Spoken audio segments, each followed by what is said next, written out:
Bien, salut tout le monde. Je vous présente ce petit jeu Sparkster. Voilà, c'est ma première sur YouTube. J'ai essayé de présenter un de mes jeux du cœur que j'ai eu sur cette Super Famicom quand j'étais plus jeune. Je l'avais eu sur Super Nintendo. Mais là, je l'ai repris en Super Famicom. Donc, j'ai recommencé ma collection Super Famicom en 2019.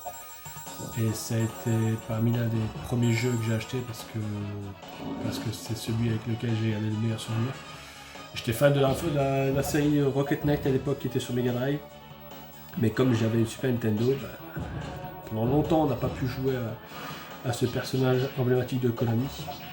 Puis est arrivé Sparkster, et surtout avec le niveau que vous voyez là actuellement au premier écran. Qui était le premier stage et qui en était une baffe avec ce reflet sur l'eau, ces couleurs chatoyantes, ce parallaxe derrière. C'était magnifique. La vitesse aussi de ce jeu aussi qui était incroyable. Donc je vais essayer de faire le premier niveau. J'essaierai ultérieurement de faire un petit walkthrough sur ce jeu. Histoire de voir quel point ce jeu est riche, dynamique et qu'il n'a pas perdu de sa superbe même 30 ans après. Voilà, là je vais faire pause, enfin je vais rentrer. Voilà les options.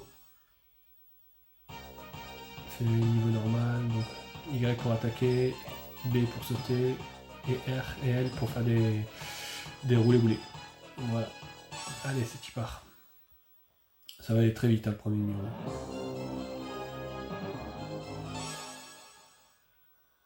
Donc, comme vous pouvez le voir, il n'y a pas de système de sauvegarde, mais on a un système de password. Là, quand on commence le jeu, regardez bien au fond d'écran.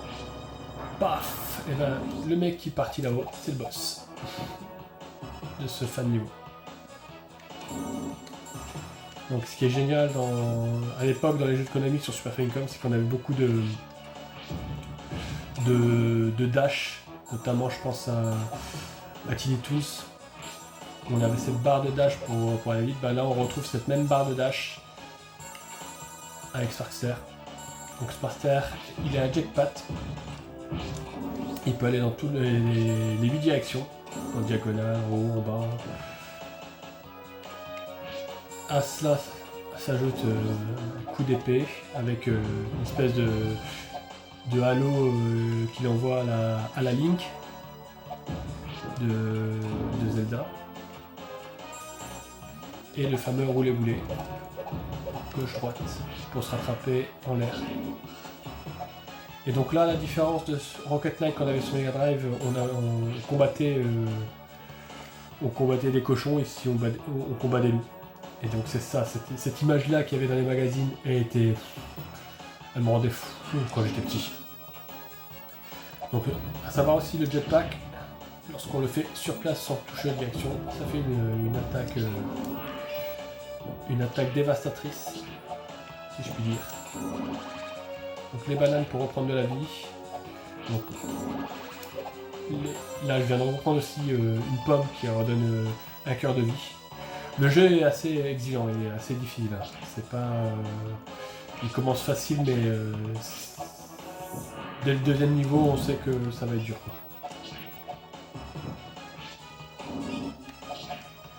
Et ce Sparkster nous réserve pas mal de surprises. Je ne vais pas vous dévoiler là dans ce premier niveau, mais lorsque je ferai un walkthrough dessus, vous allez découvrir avec moi, il y a pas mal de surprises qui étaient inattendues à l'époque. Et franchement, ça enrichit le gameplay, on a plusieurs jeux dans un seul et même titre, c'est ça qui était génial. Donc, et il y a même un niveau de ce jeu qui a inspiré beaucoup notre référence du jeu de plateforme qui est Rayman, que je vous montrerai la prochaine fois lorsque je ferai ce walkthrough.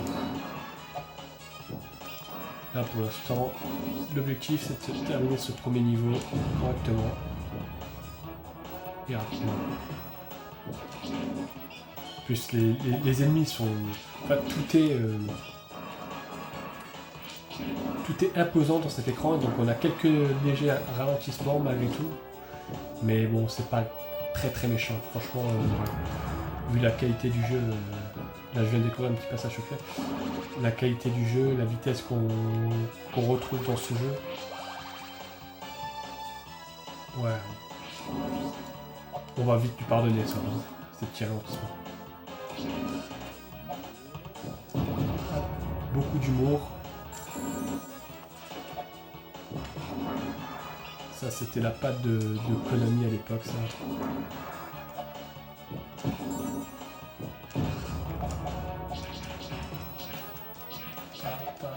On va laisser tomber. Ça ils arrivent à la finie.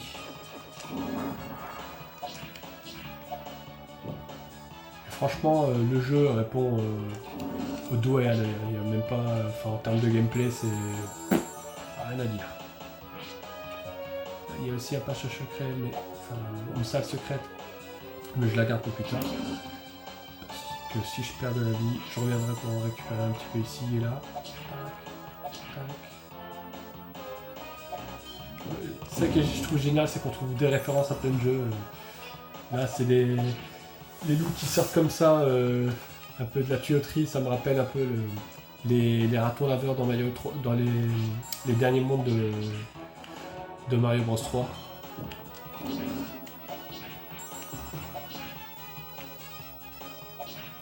Qui nous jetaient des clés à molette.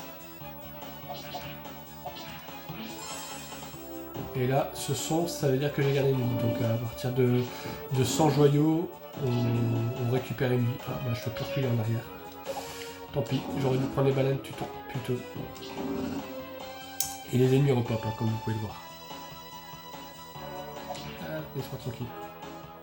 Laisse-moi tranquille. Laisse-moi tranquille. Ah. Et ça, c'est notre Némésis dans le jeu. C'est notre Vegeta. Et là, c'est le boss qu'on a vu au début du niveau qui décollait et on le revoit arriver ici. Hyper imposant, ça met tout de suite d'accord dès le premier niveau. Franchement, pour l'époque, c'était impressionnant.